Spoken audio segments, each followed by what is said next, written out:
elle est dans mon cœur. On se manque beaucoup. Je vous dis la vérité, on se manque beaucoup. Mais je le crois de tout mon cœur que bientôt on se verra avec la grâce de Dieu, si Dieu le permet. Si Dieu le permet. Mais ce qui compte, c'est que la parole de Dieu est toujours là. Les locales restent quelques-uns fermés, c'est vrai. On ne se voit pas trop, c'est vrai. Et on s'en manque beaucoup, beaucoup, beaucoup, beaucoup. Mais ce qui compte, c'est que personne ne peut nous séparer de Dieu. La parole est toujours là pour nous encourager, pour nous fortifier, pour nous relever. Que Dieu soit béni, que Dieu soit glorifié. J'aimerais parler avec tout mon cœur. J'ai cette liberté, la liberté dans le Seigneur avec mon frère Tatou. Voilà, j'aimerais vous partager ce que j'ai dans mon cœur, mais bien sûr, s'il y a des bien-aimés dans le canal, j'aimerais aussi qu'ils écoutent l'évangile. S'il y a des bien-aimés, j'aimerais lire un texte sans plus tarder qui se trouve dans Acte 17, verset 30. Quelque chose de très important si tu veux être sauvé. Quelque chose de très important si tu veux rentrer au ciel. Que tu dois faire avec ton cœur. J'aimerais vous le lire. Dieu, sans tenir compte des temps d'ignorance, annonce maintenant à tous les hommes, en tout lieu, qu'ils aient à se repentir. Parce qu'il a fixé un jour où il jugera le monde selon la justice. C'est un texte qui est très très très important, comme tous les textes. Que Dieu invite toute personne à se repentir, à se tourner vers Dieu, à réaliser que sans Dieu il est perdu, qu'il y a une éternité en enfer si tu n'acceptes pas Jésus. Et ce soir, la parole de Dieu, Jésus t'invite à te repentir, à t'approcher de lui, parce que la Bible dit qu'il a fixé un jour où il va juger le monde. Et avant de juger le monde, il te prévient. Il te prévient. Il t'aime tellement qu'il veut te prévenir. Il t'aime, il veut te prévenir que tu dois te repentir et que tu dois accepter le Maître. J'aimerais parler simplement avec mon cœur ce soir. Mon bien-aimé, il annonce à maintenant, sans tenir compte des temps d'ignorance, en tout lieu, il dit, je ne sais pas où tu te trouves. On sait qu'on se trouve derrière un téléphone, mais cela ce n'est pas grave. Mais la Bible dit qu'on peut se repentir là où on est. Alors c'est une grâce de Dieu qu'encore la repentance est annoncée à nos bien-aimés pour qu'ils puissent rentrer, pour qu'ils puissent avoir la vie éternelle. Alléluia. Car la Bible dit dans Jean 3,16, car Dieu a tant aimé qu'il a donné son Fils unique afin que quiconque croit en lui ne périsse pas mais qu'il ait la vie éternelle. Que Dieu soit béni. Nous on le cite, le texte, il est facile à le citer. Mais pour Jésus, il a souffert l'agonie à cause de toi et moi. C'est pour ça que ce soir, mon bien-aimé, j'aimerais te parler avec tout mon cœur l'importance de te présenter l'évangile, de te présenter Jésus. Il y a encore de l'espoir pour toi. Il y a encore de l'espoir pour toi, ne te fais plus du mal. L'ennemi te dit le contraire, fais-toi du mal, il n'y a plus rien, mais Jésus te dit tout le contraire. Il y a de l'espoir ce soir pour toi. Jésus te donne de l'espoir. Le geôlier qui gardait Paul et Silas dans la prison, en voyant que toutes les portes étaient ouvertes, il voulait se faire du mal. Mais l'apôtre Paul, la voix de l'apôtre Paul a crié, ne te fais pas du mal. Nous sommes tous ici. Alors le geôlier a demandé de la lumière.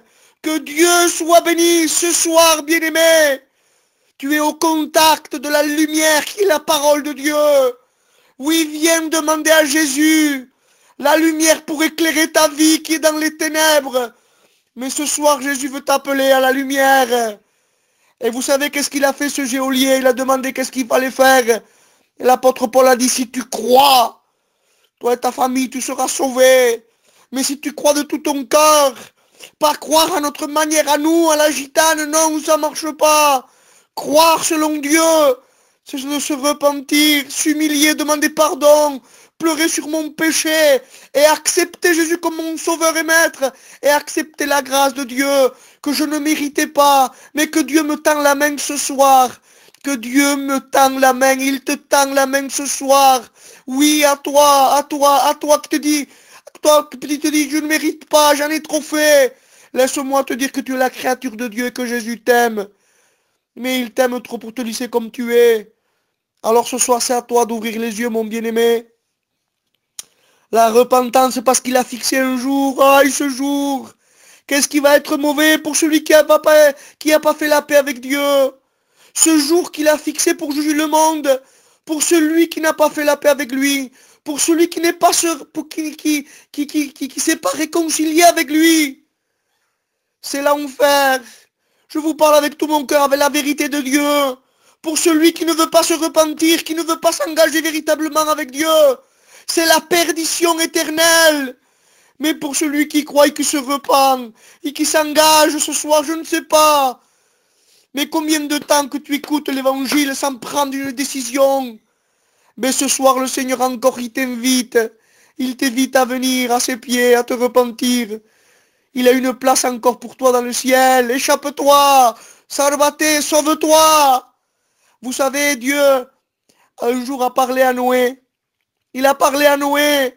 Noé, je vois que les hommes sont méchants. La méchanceté est montée jusqu'à moi. Et c'est ce qui se passe aujourd'hui dans ce monde actuel. Le péché est en son comble. Et Dieu est affligé dans son cœur de voir l'humanité. Et il envoie le message de la repentance pour les personnes qui rentrent dans l'arche. Il lui a dit à Noé, Noé, construis une arche. Construis une arche par laquelle tu vas être sauvé, toi et ta famille. Parce que je vais envoyer le déluge. Je vais fixer un jour. Mon bien-aimé, s'il te plaît. Je te parle au sens spirituel. Dieu a parlé à nos nations méchantes et perverses. Je t'en supplie, les gens se moquaient. Parce qu'ils n'avaient pas plu encore à ce temps-là de Noé. Ils se moquaient. Ils se moquaient. Mais Noé était appelé le prédicateur de la justice. Il commençait à prêcher. Il prêchait, il prêchait. Et les gens se moquaient. Peut-être on ne réalise pas le privilège que tu as, mon bien-aimé, d'écouter la prédication de la croix, d'écouter le message. On ne se rend pas compte, on ne réalise pas. Mais il viendra un jour, si tu ne réalises pas, que ce sera trop tard. Et tu auras du remords. Mais ce soir, s'il te plaît, viens avec ton cœur. Crois ce que la parole de Dieu te dit. Crois Dieu ce soir.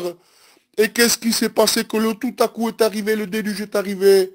Il n'y a que Noé et sa famille qui étaient sauvés. Et j'aimerais ce soir que tu te sauves toi. Que tu te sauves toi, alléluia. Que Dieu soit béni, que Dieu soit glorifié. J'avais cette petite pensée pour nos bien-aimés.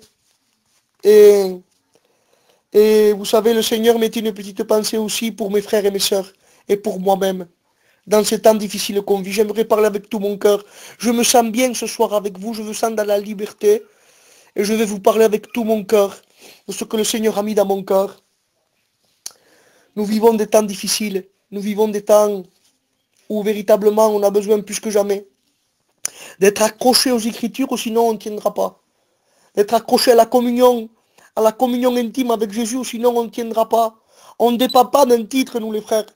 On ne dépend pas des années de baptême, on ne dépend pas de telle église et telle église, non. On dépend de la vie qu'on a avec Dieu dans la simplicité. On dépend de lui. Vous savez, on peut s'appeler David, on peut s'appeler Samson, on peut s'appeler qui vous voulez. Si je n'ai pas une vie avec Dieu, si je n'ai pas une vie de cœur avec Dieu, si je n'ai pas une vie avec Dieu, je ne tiendrai pas. Je ne tiendrai pas. Et puis j'ai marqué une pensée comme cela dans mon cœur. Je l'ai marqué pour l'introduction de la pensée que le Seigneur met dans mon cœur. Tout est là pour décourager. Mais Dieu nous dit de continuer à marcher. Alléluia. Alléluia, je le répète. Tout est là pour nous décourager. Je ne sais pas par où tu passes, mais le Seigneur le sait. C'est vrai qu'il y a des découragements, c'est vrai que nous sommes fatigués, c'est vrai mon bien-aimé. Je suis un homme et nous sommes ensemble. Et on est ensemble pour regarder ce qui est en train de s'arriver. Mais Dieu nous demande, à nous l'Église, de continuer à marcher. Alléluia, c'est le désir de Dieu que son Église marche. Alléluia. Regardez ce qui est écrit dans le livre de la Genèse 17, verset 1. Dieu va parler à Abraham. Alléluia. Je suis le Dieu Tout-Puissant. Marche devant ma face et sois intègre. Alléluia. Voilà ce que Dieu demande à son Église. Tout simplement, frère, mais qu'est-ce qu'il demande de Dieu? Oui, mais tout simplement de marcher dans l'intégrité. Alléluia. De marcher devant sa face. Ça veut dire de me conduire. Ça veut dire ça part d'une conduite obéissante envers Dieu, intègre, alléluia. Pourtant, Abraham, il ne voyait rien. Sors de ta patrie. Sors, il a rien vu, mais il a cru. Les frères, bientôt notre délivrance est proche. Bientôt, mon frère, bientôt, le but est là. Bientôt, Jésus revient nous chercher. Bientôt, nous allons participer à ce voyage merveilleux. Au retour de Jésus, alléluia. Que Dieu soit béni. Il faut que le retour de Jésus nous motive à continuer à marcher dans l'intégrité. Oh, elle est où l'intégrité de mon peuple? Elle est où l'intégrité du peuple de Dieu? Elle est où l'intégrité? Et Dieu nous appelle à revenir à l'intégrité et à une marche, alléluia. Nous, on veut voir, mais Dieu dit non. T'as pas besoin de voir, t'as besoin de croire et de marcher devant moi. Et après, tu verras. Que Dieu soit béni, que Dieu soit glorifié. Tout est là pour décourager. Mais Dieu nous dit de continuer à marcher. C'est le désir de Dieu pour nos bien-aimés, pour l'Église. Que Dieu soit béni. C'est vrai que tout est là pour décourager. On ne se voit plus trop. On n'a plus cette communion fraternelle comme avant. C'est vrai les frères, et j'en souffre, et j'en pleure. C'est vrai. Mais nous avons la parole de Dieu, nous avons le Christ avec nous. Et Dieu nous demande ce soir, frères et sœurs, je le redis, continue à marcher. Continue à marcher, il n'est pas le temps maintenant de s'arrêter. Ne t'arrête pas, mais continue dans la marche de l'obéissance avec ton Dieu. Je veux continuer, alléluia. Même que ça coûte, c'est vrai. Des fois, c'est difficile. Je vous dis en vérité, des fois, je ne suis pas à l'auteur. Je parle avec tout mon cœur ce soir. Excusez-moi, j'ai la voix enrouée. C'est pas grave, ne vous fiez pas à cela. C'est pas grave cela, je prêche avec tout mon cœur. Des fois, je suis fatigué. Alléluia, mais l'amour de Dieu me pousse à dire allez encore un peu plus. Marche, marche, marche. Même quand tout va mal, même quand le temps est gris au sens spirituel. Continue à marcher, ta délivrance est proche. Alléluia. Que Dieu soit béni. Le véritable chrétien ne dépend pas de ce qu'il voit, mais il dépend de Dieu. Il dépend de ce que Dieu dit. Alléluia. J'ai aimé ce passage qui se trouve dans Exode 14, verset 10. Le peuple va sortir de l'esclavage. Béni soit le Seigneur, des louanges, des cantiques. C'était bien, c'était merveilleux, il y avait la joie. Mais au moment donné, alléluia, au moment donné, il y a eu un obstacle. Et c'était la mer Rouge. Et nous allons lire le texte. Regardez. Pharaon approchait les enfants d'Israël, levèrent les yeux, et voici les Égyptiens étaient en marche. Derrière eux, les enfants d'Israël eurent une grande frayeur et crièrent à l'Éternel. Ils dirent à Moïse, il n'y a-t-il pas de sépulcre en Égypte sans qu'il fût besoin de nous mener mourir dans le désert? Que as-tu fait en nous faisant sortir d'Égypte? Eh oui, des fois on n'accepte pas les déserts, on ne les veut pas. Mais c'est dans le désert que Dieu me forme. C'est dans le désert que Dieu va me montrer qui je suis. C'est dans le désert, pas pour me faire du mal, mais pour me faire un vase d'honneur. Un vase utile, alléluia, on a besoin, j'ai besoin d'accepter tout ce que Dieu me donne. L'abondance, merci Seigneur. Mais les déserts aussi, il faut les accepter. Et je le dis, j'ai besoin de la grâce de Dieu pour les accepter. Alléluia, que Dieu soit béni, les accepter avec lui. N'est-ce pas? N'est-ce pas là que nous te disions en Égypte, laisse-nous servir les Égyptiens, car nous aimons mieux servir les Égyptiens que de mourir dans le désert. Le peuple commençait à se révolter par rapport aux problèmes, par rapport à la difficulté, par rapport à l'obstacle. Eh oui, ils ont sorti de l'esclavage avec des chants, mais quand il est arrivé le problème, ils ne voulaient plus. Ça y est, les critiques se sont levées contre Moïse. Il y a trop de problèmes. Il y a le désert, on ne veut pas. Ah, et à combien nous sommes un peuple comme ça, mon bien-aimé? Nous sommes un peuple comme ça. On croit que l'évangile, c'est facile. Mais non, le véritable évangile, des fois, on doit souffrir. Mais c'est la preuve de notre amour, c'est la preuve qu'on aime Dieu, pas pour ce qu'il donne, mais pour ce qu'il est. Et le peuple commence à se révolter, la mer rouge, les Égyptiens, les ennemis sont derrière, comment on va faire? Et nous, des fois, c'est ça. Moi, des fois, c'est ça en vérité. Quand des fois, je vois le problème ou le désert arriver, que je ne vois pas de sortie, des fois, je me pose des questions. Ah, pardon, Seigneur. Pardon, Seigneur. Je ne veux pas faire comme le peuple d'Israël. Et puis Dieu va parler au peuple.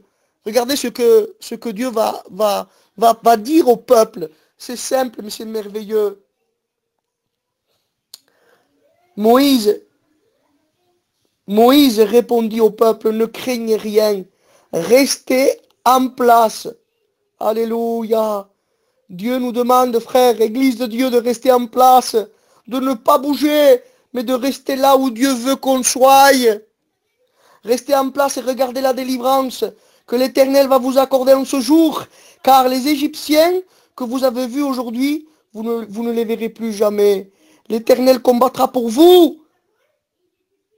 Et vous gardez le silence. Alléluia. Que Dieu soit béni. Des fois je parle beaucoup. Théo, des fois tu parles beaucoup. Et tu ne sais pas vivre la bénédiction dans le silence. Oh Seigneur, pardon, pardon, pardon. Je ne sais pas ce qui m'attend. C'est pour ça que je parle.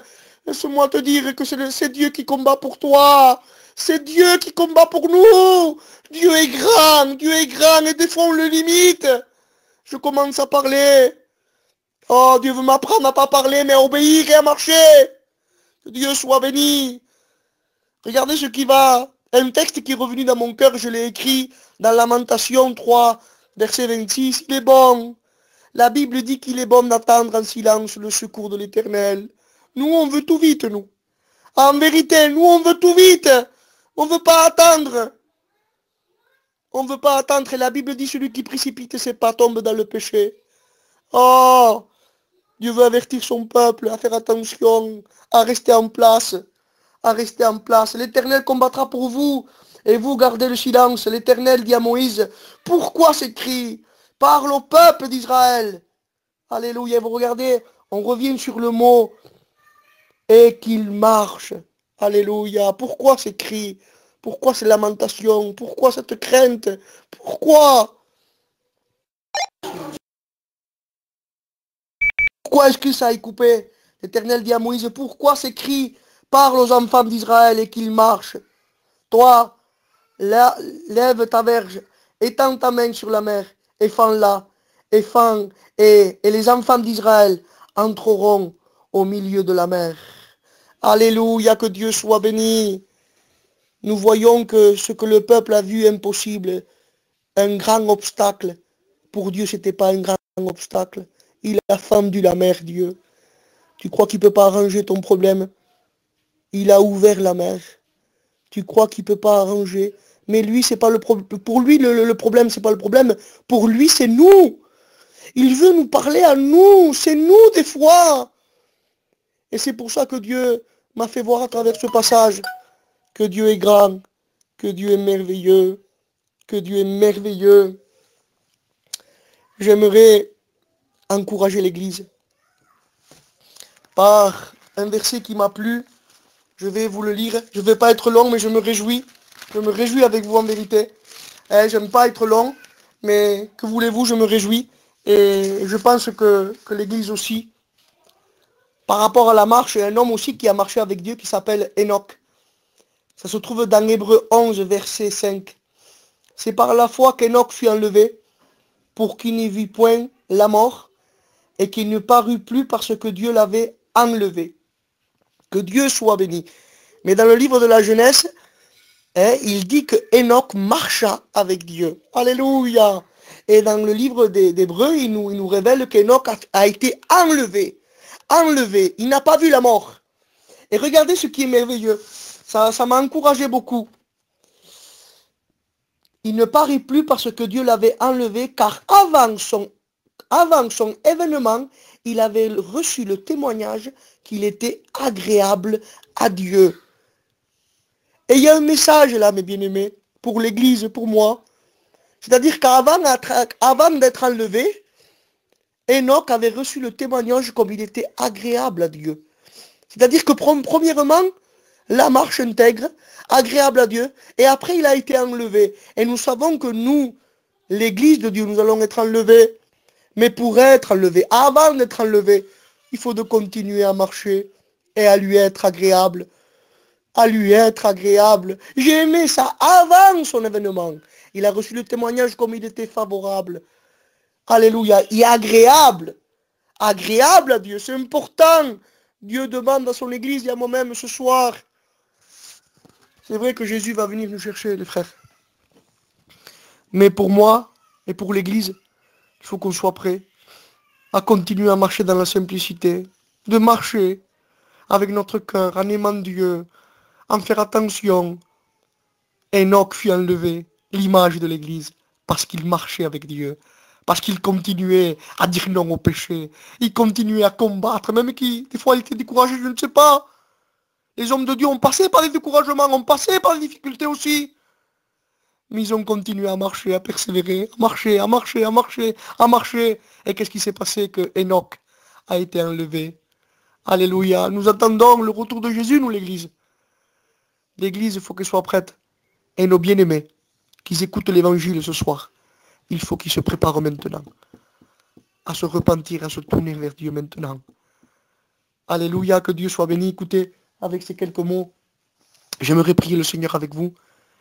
Pardon si j'ai été maladroit, je vous demande pardon, mais je l'ai fait avec tout mon cœur. Voilà, je vais prier le Seigneur.